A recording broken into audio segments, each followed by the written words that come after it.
Professor Antony Martinez adjusted his worn leather satchel and stepped through the familiar doors of Lincoln Middle School for what he assumed would be another ordinary Tuesday morning. The hallways buzzed with the usual pre-class energy lockers, slamming, sneakers squeaking against linoleum, and the distant hum of the cafeteria's industrial coffee machine that had been struggling to brew decent coffee since the Clinton administration. At 42, Antony had seen it all in his 17 years of teaching 8th grade science. He'd weathered budget cuts that left him buying supplies with his own money, dealt with helicopter parents who insisted their little angels could do no wrong, and survived the great Common Core implementation disaster of 2018. His graying temples and the permanent ink stain on his right index finger told the story of a man who'd chosen passion over profit, impact over income. But nothing, absolutely nothing, had prepared him for the email that arrived in his inbox at 6:47 a.m. Dear Mr. Martinez, it began with the sterile formality of district administration. Due to the recent Interspecies Education Initiative Treaty signed between Earth and the Kepler Consortium, Lincoln Middle School has been selected as a pilot site for the Cultural Exchange Program. You will be receiving a new student today. Please note that this student is of non-terrestrial origin and may require special accommodations. A liaison from the Department of Xenological Affairs will brief you this morning. Sincerely, Dr. Patricia Hoffman, Superintendent. Antony read the email 3 times, certain it was some elaborate prank by his colleague Jim from the math department. Jim had never forgiven him for the time Antony had convinced him that octopi were planning a coordinated attack on coastal cities. But the official letterhead looked legitimate, and the timestamp matched other district communications. Before he could process this information fully, his classroom door opened, and Principal Johnson entered with a woman in a crisp black suit who looked like she'd stepped out of a government thriller movie. Antony, this is Agent Sarah Chun from the Department of Xenological Affairs, Johnson said, his usually booming voice reduced to a nervous whisper. She's here about your new student. Agent Chun extended her hand with military precision. Professor Martinez, I trust you've read the briefing email? I've read something, Antony replied, still holding his coffee mug like a shield. But I'm hoping you can explain what exactly a student of non-terrestrial origin means. It means, Chun said, consulting her tablet, that in approximately 15 minutes, you'll be teaching your first alien student. His name is Zix'tal. He's from the Kepler 442b system, and he's roughly equivalent to your human 8th graders in terms of cognitive development and social maturity. Antony sat down heavily in his desk chair. This is actually happening. The treaty requires full integration, Sean continued. No special classes, no segregation. He learns alongside human students. Your job is to teach him just like any other student, while also serving as a cultural bridge between species. And if I refuse? Johnson cleared his throat. The district is receiving a substantial federal grant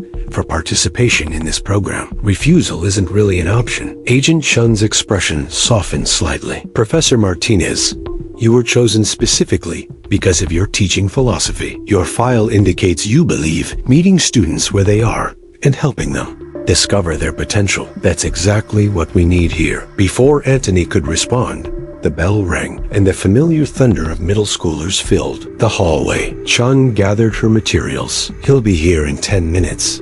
Try to remember, he's as nervous as you are. The morning proceeded with surreal normalcy. Antony's first period class filed in with their usual mixture of enthusiasm and adolescent awkwardness. Emma Rodriguez took her seat in the front row, already organizing her color-coded notebooks. Marcus Thompson slumped into his back corner, desk, hood up, earbuds discreetly hidden under his shaggy hair. The Patel twins, Ravi and Priya, were engaged in their daily argument about whether physics or chemistry was more important to understanding the universe. Good morning, scientists, Antony began, using his traditional greeting. Today, we're starting our unit on... The classroom door opened. What entered was definitely not human. But it wasn't the tentacled monster or bug-eyed gray alien that Hollywood had trained him to expect. Zix'tal stood about 5 feet tall, with skin that seemed to shimmer between blue and green, depending on the light. His large eyes were a startling amber color, and his limbs were proportionally longer than a human's, giving him an almost elegant appearance. He wore what appeared to be a standard school uniform, though it was clearly tailored to accommodate his non-human physiology. The classroom fell silent with the kind of absolute quiet that only occurs during fire drills or surprise visits from the superintendent. "Class," Antony said, his voice only slightly strained, "I'd like you to meet our new student, Zix'tal." Zix'tal stepped forward and spoke in accented but clear English. "Hello, I am pleased to make your acquaintance. Emma Rodriguez, bless her heart, was the first to recover." "Hi, I'm Emma. Are you really from outer space?" "I am from what you call the Kepler 442 system," Zix'tal replied. "Though I suppose from your perspective, yes, I am from outer space." Marcus Thompson pulled down his hood, suddenly interested. "Dude, that's actually pretty cool." And just like that, the ice was broken. Middle schoolers, Antony realized, were remarkably adaptable. Within minutes, they were peppering Zix'tal with questions about his home planet, his spaceship, and whether he had any cool alien superpowers. He didn't. Much to their disappointment, Antony found himself marveling at the scene. Here was first contact between species, and it was happening in his classroom, with all the cosmic significance of a new kid transferring from another district. "All right, scientists," he said, using the momentary lull to regain control. "Let's get started with today's lesson. We're beginning our study of gravitational forces." As he began to write on the whiteboard, Zix'tal raised his hand. "Professor Martinez, may I ask a question?" "Of course. Your species teaches gravitational theory. At this developmental stage, this is ... unusual." Antony paused, marker in hand. "How so?" "In my society, gravitational mechanics are considered advanced concepts, typically reserved for those who have completed their adolescent cognitive development phases. Your young display remarkable intellectual curiosity." Emma beamed. "See, I told you we were smart." "But," Zix'tal continued, "I notice your gravitational equations appear to be ... incomplete." The classroom tension shifted. Every teacher knows that moment when their expertise is challenged, particularly by someone who might actually know more than they do. "Incomplete how?" Antony asked, genuinely curious. Zix'tal approached the whiteboard. "May I?" Antony handed him the marker. What followed was 10 minutes of the most advanced physics Antony had ever seen. Zix'tal's equations incorporated variables that human science hadn't even discovered yet. He drew diagrams that seemed to bend spacetime on the whiteboard itself. The class watched in stunned silence as their new classmate casually rewrote their understanding of the universe. "This is how gravitational forces actually interact across dimensional boundaries," Zix'tal explained, as if he were describing how to tie shoes. "Your human equations work within your local spacetime, but they don't account for quantum gravitational fluctuations." Antony stared at the board, his mind racing. Everything he'd taught for 17 years was technically correct, but it was like teaching that the Earth was flat because it looked flat from where you stood. "Zix'tal," he said slowly, "if you know all this, why are you in 8th grade?" The young alien's amber eyes dimmed slightly. "Because I do not know how to be friends." The next few weeks established a rhythm that was both ordinary and extraordinary. Zix'tal excelled academically in ways that made Antony question the adequacy of human education. But he struggled with social interactions in ways that broke the teacher's heart. During lunch, while other students clustered around tables, sharing gossip and trading snacks, Zix'tal sat alone, methodically consuming what appeared to be specially prepared nutrition cubes. He answered questions politely when approached, but he didn't initiate conversations. He completed group assignments with mechanical efficiency, but he didn't participate in the casual banter that made the work enjoyable. "He's like a really smart robot," Marcus confided to Antony after class one day. "I mean, he's cool and all, but he doesn't laugh at jokes or get excited about anything." Emma was more direct. "Mr. Martinez, I think Zix'tal is lonely." Antony had been thinking the same thing. In his years of teaching, he'd learned to recognize the signs. The student who threw themselves into academic work to avoid social interaction, the one who answered questions with technical precision but never shared personal insights, the one who excelled in every measurable way, while slowly dying inside, The breakthrough came during a lesson on stellar formation. Antony was explaining how stars were born from cosmic dust and gas when Zix'tal interrupted with his usual precision. Professor Martinez, your description, while poetically appealing, lacks the emotional resonance that your species typically associates with creation events. The class looked puzzled. Antony set down his marker. What do you mean, Zix'tal? I have observed that humans often describe natural phenomena in terms of birth, growth, and family relationships. You speak of mother planets and daughter stars. But when you describe stellar formation, you use only technical terminology. Well, Antony said slowly, I suppose because it's science class, we focus on the facts. But facts without context create no understanding, Zix'tal replied. In my society, we learn the mathematics of stellar formation at the equivalent of your kindergarten level. But we spend centuries learning what stars mean to our people. What do they mean to you? Emma asked. Zix'tal was quiet for a long moment. When he spoke, his voice carried a weight that hadn't been there before. Stars are songs that our ancestors sang to the cosmos. Each star that forms is a note in a symphony that has been playing since the universe began. When we travel between stars, we do not simply move through space. We move through the music of creation itself. The classroom was completely silent. My son, Zix'tal continued, sings a song of blue-white longing. When I was very young, I would lie in my family's garden and listen to its voice calling across the void. Now, under your yellow sun, I hear a song of warm contentment. It is ... beautiful, but it is not home. Marcus Thompson, who had never shown emotion stronger than mild annoyance, had tears in his eyes. Dude, that's the most beautiful thing I've ever heard. But it is not scientific, Zix'tal said, his voice returning to its usual flat tone. It is merely ... feeling. Zix'tal, Antony said gently, what do you think science is? The alien student looked confused. Science is the systematic study of the natural world through observation and experimentation. That's one definition. Antony agreed. But I think science is something else. Science is love. Now the entire class looked confused. Think about it, Antony continued. Why do we study stars? Because we love them. Why do we want to understand gravity? Because we love the dance of planets. Why do we explore the deepest mysteries of the universe? Because we love mystery itself. He walked to the whiteboard and wrote 2 words, curiosity and wonder. Every great scientist in human history was driven by love. Einstein loved the elegance of mathematics. Darwin loved the interconnectedness of life. Marie Curie loved the hidden secrets of matter itself. Zix'tal's amber eyes widened. You mean ... human science is emotional? All science is emotional, Antony said. The difference is that humans aren't afraid to admit it, but emotions are inefficient. They cloud judgment. They lead to errors. Sometimes, Antony agreed, but they also lead to breakthroughs. They drive us to ask questions that logic alone would never pose. They make us care enough to spend our lives seeking answers. Priya Patel raised her hand. Is that why you became a teacher, Mr. Martinez? Because you love science? Antony smiled. I became a teacher because I love watching people discover that they love science. Zix'tal stood up abruptly. I must go, he said.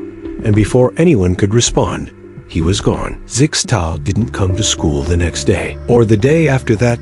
Agent Chun appeared in Antony's classroom Friday morning with the same government-issued composure, but something in her expression suggested trouble. Where is he? Antony asked without preamble. He's requested a transfer to the advanced placement program at the University of Chicago, Chen replied. Apparently, he's determined that middle school is insufficient for his educational needs. That's not why he wants to leave. Professor Martinez, you've known him for 3 weeks. I hardly think he's scared, Antony interrupted. He's scared because he felt something, and in his culture, that makes him broken. Chan's professional mask slipped slightly. How could you possibly know that? Because I've been teaching scared kids for 17 years. They all handle it differently, but they all do the same thing.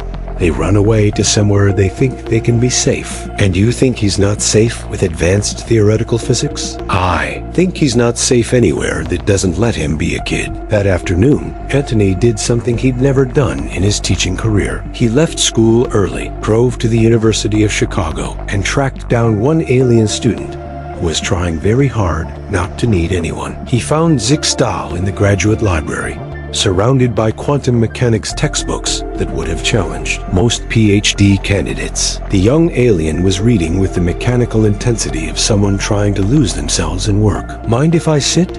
Antony asked. Zix'tal looked up, startled. "Professor Martinez? How did you—" "I'm a middle school teacher. We're trained to find kids who don't want to be found." Zix'tal amber eyes dimmed. "I do not belong in your middle school." "Why not?" "Because I am not learning what I need to learn." "What do you need to learn?" Zix'tal gestured at the physics textbooks. "Advanced quantum mechanics, dimensional theory, practical applications of Zix'tal," Antony said gently. "What did you learn in my class the other day?" The alien was quiet for a long moment. "I learned that stars sing. Did you know that before?" "I knew the physics of stellar formation. I knew the mathematical relationships between—" "That's not what I asked." Another long pause. "No, I did not know that stars sing." "Then you learned something new." "But it was not scientific knowledge. It was feeling." Antony pulled out his phone and showed Zix'tal a picture of the Hubble Space Telescope's image of the pillars of creation. "What do you see?" "I see a stellar nursery in the Eagle Nebula. Gas and dust clouds approximately 7 light years in height,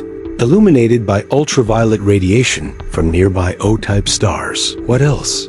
"I see beauty." "Is beauty scientific?" Zix'tal looked confused. "I do not understand the question." "Beauty is a response to mathematical harmony, structural elegance, and optimal functionality. It's one of the most scientific things there is, but it's also emotional. It's both." Antony leaned forward. "Zix'tal, what happens on your planet when someone feels something they're not supposed to feel?" The alien's shimmer shifted to a deeper blue. "They are corrected." "How?" "They are taught to suppress the emotional response and focus on logical analysis. And if they can't, they are removed from society until they can. That's why you're here, isn't it? Not as a cultural exchange student. You're here because you felt something you weren't supposed to feel, and they sent you away until you could learn to stop feeling it." Zix'tal Azumber eyes filled with something that might have been tears. "I felt wonder," he whispered. "When I first saw the equations that describe how space-time bends around massive objects, I felt joy, pure joy, and I could not make it stop." "And that's considered a problem?" "Emotions interfere with logical analysis. They cause errors in judgment. They lead to inefficient decision-making." "Zix'tal," Antony said quietly, "do you know why humans have made it to space?" "Because you developed sufficient technology." "No, because we wanted to touch the stars. Because we fell in love with the idea of dancing with the cosmos. Because we felt wonder, and instead of suppressing it, we followed it." He stood up. "Come back to class on Monday." "I do not belong." "You belong wherever you're still learning to be yourself. And right now, that's 8th grade." Monday morning brought the familiar chaos of middle school, but with a difference. Zix'tal sat in his usual seat, but his posture was different. He still had his shimmer, his amber eyes, his precise way of speaking. But there was something else, a quality of attention that suggested he was listening not just to words, but to the spaces between them. "Good morning, scientists," Antony began. "Today we're going to talk about something that might seem unscientific at first, but I want you to stay with me." He wrote 2 words on the whiteboard: love and gravity. These might seem like completely different concepts. One is emotional, one is physical, one is subjective, one is measurable. But I want to propose something radical. They're both forces that hold the universe together. Marcus raised his hand. "Mr. Martinez, are you feeling okay?" "I'm feeling scientific," Antony replied. "Emma, what's the definition of gravity?" "It's the force that attracts objects with mass toward each other." "Good. Zix'tal, what's the definition of love?" The alien student was quiet for a moment. "I believe love is the force that attracts beings toward understanding each other." "Excellent. Now, what do these forces have in common?" Priya raised her hand. "They both get stronger when things are closer together." "That's right. What else?" "They both work over long distances," Ravi added. "They both are invisible, but have measurable effects," Emma continued. "They both shape the structure of their environments," Zix'tal said quietly. "And," Antony added, "they both are fundamental to the existence of everything we care about." He turned to face the class. "Without gravity, we'd have no planets, no stars, no galaxies. Without love, we'd have no families, no friendships, no reason to explore the universe in the first place. But Mr. Martinez, Marcus said, love isn't really a force, it's just ... feelings, is it? Antony asked. Zix'tal, when you described how stars sing, what happened in this classroom? The social dynamics changed, Zix'tal replied. Students who had never spoken to me began to engage. The emotional temperature of the room shifted. Behavioral patterns were altered. Sounds like a force to me, Antony said. A force that changes how people behave, how they connect, how they understand each other. He walked to the window and looked out at the playground where younger students were playing. Here's what I think is the most amazing thing about humans. We're the only species we know of that has learned to use both forces consciously. We study gravity to build spaceships. We study love to build relationships. And sometimes, if we're really lucky, we realize they're part of the same thing. What do you mean? Emma asked. I mean that every time we reach toward understanding, whether it's understanding how planets orbit or understanding how people feel, we're using the same fundamental force, the force that draws us toward what we don't yet know. Zix'tal raised his hand. Professor Martinez,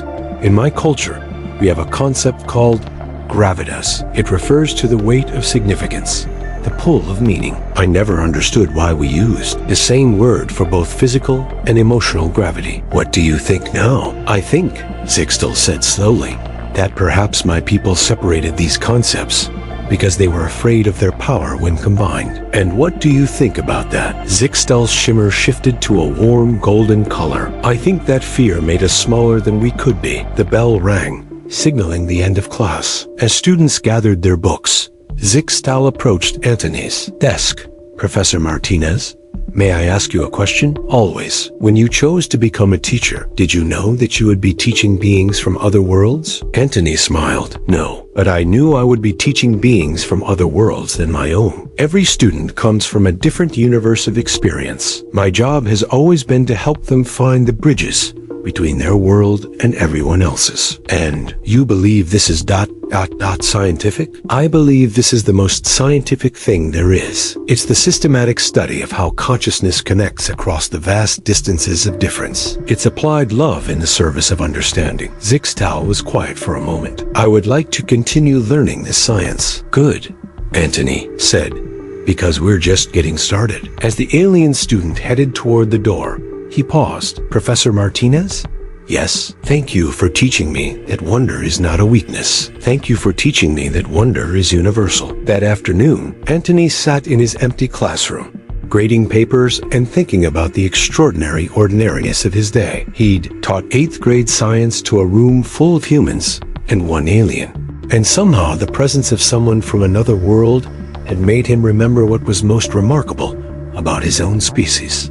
He realized were the creatures who had learned to love their questions more than their answers. They were the species who had figured out that the best way to understand the universe was to fall in love with it, one mystery at a time. On his desk, next to the stack of quizzes on gravitational forces, was a note written in Zix'tal's precise handwriting. Today I learned that how do you feel is the most scientific question in the universe. Antony smiled, gathered his things, and headed home. Tomorrow he would teach another day of 8th grade science, and the universe would be exactly as vast and mysterious as it had always been.